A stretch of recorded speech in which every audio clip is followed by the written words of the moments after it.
បាទសួស្តីពុកម៉ែបងប្អូនបាទថ្ងៃនេះគឺមកពីទិញម្ហូបសម្រាប់ម្ហូបពេលល្ងាចបងប្អូនបាទម្ហូបពេលល្ងាចថ្ងៃនេះហ្នឹងគឺ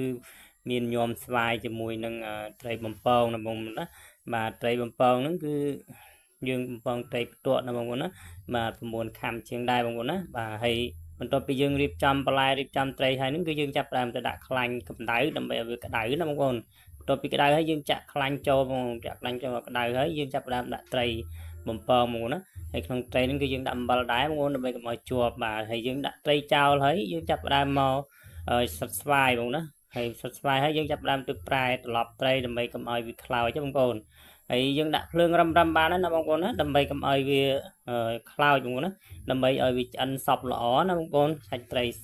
ក្រៀមល្អណាបងប្អូនបាទបន្ទាប់យើងប្រែចុះប្រែឡើងទុកសិនយើងចាប់ផ្ដើមទៅសាប់ស្វាយណាបងប្អូនណាបាទសាប់ស្វាយហើយយើងសាប់ទៅសក់លាយបានតិចដែរបងប្អូនដើម្បីឲ្យវាមានរសជាតិឆ្ងាញ់បាទឥឡូវម៉ោមត្រីយើងឆ្អិនហើយយើងចាប់ផ្ដើមស្រង់ឡើងណាបងប្អូនណាបាទបន្ទាប់ពីយើងស្រង់ត្រីឡើងហើយយើងចាប់ផ្ដើមរៀបចំគ្រឿងញាំស្វាយណាបងប្អូនបាទគ្រឿងញាំស្វាយខ្ញុំមានតែប៉ុណ្្នឹងឯងបងប្អូនងាយបាទអរគុណបាទ